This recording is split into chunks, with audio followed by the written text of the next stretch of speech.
The other day I came across this pair of old cleats on eBay from the 1970s. They looked really worn, but something about them had potential. They had character. I figured with the right repairs, I could bring them back to life. When they arrived in the mail, I pulled out the laces and insoles to get a closer look at how they were built. That's when I discovered something interesting. The studs were actually screwed into metal plates that were attached to the lasting board, not something you see every day. So with my pliers, I started unscrewing the studs. As I did, I was surprised by how much old dirt was packed underneath them. It felt like dusting off an artifact, like I wasn't just fixing a shoe, but uncovering a part of its history. These shoes have seen a lot, but I felt like they still had more life left in them.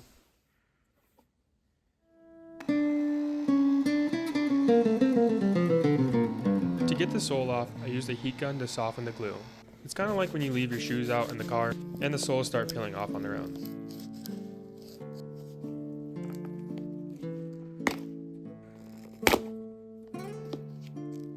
A few minutes in, the whole sole came right off. The inside looked very old. Now you could clearly see the metal plates where the studs screwed in. I always find it fascinating to see how old shoes were made. This one used a standard lasting construction, which gives the shoe structure and support.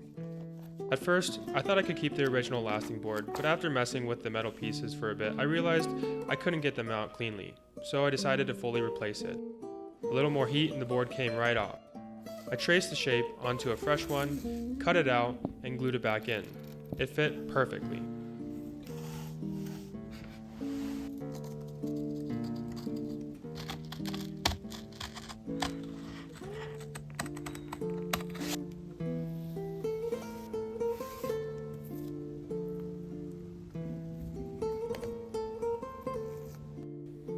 With the upper all cleaned up and ready, I traced along the edge where the sole used to be and applied glue up to that line.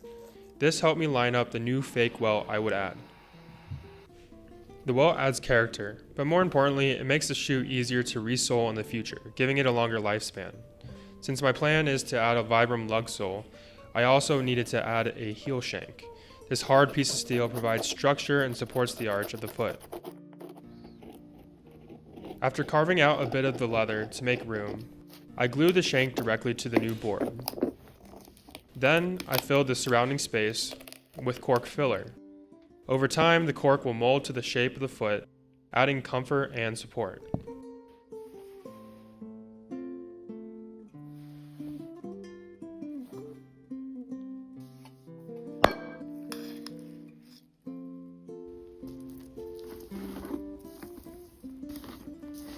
At this point, the upper is fully rebuilt.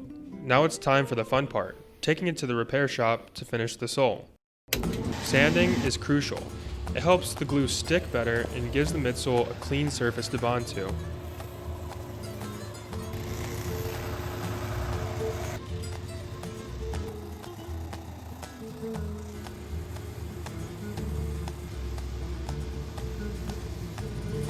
After sanding the welt in the midsole and adding glue, they're ready to be attached and the excess to be trimmed off.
Now it's time to repeat the process with the lug sole.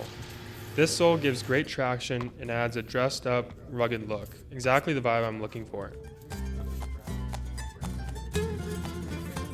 To finish the attachment, I place the soles under a heat lamp for a few seconds. This reactivates the glue and gives a stronger bond. Then I'll press them into place and sand off the excess for a clean finish.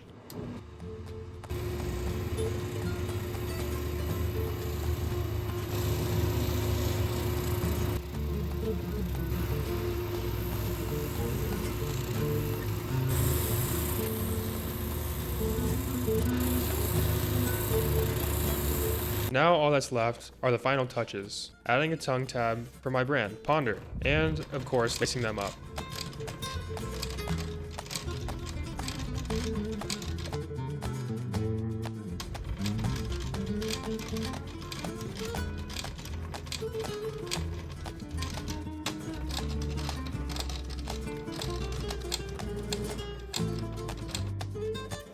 It's amazing what a little vision, a few tools, and some patience can do to breathe life back into a pair of old cleats. Here's the before and after.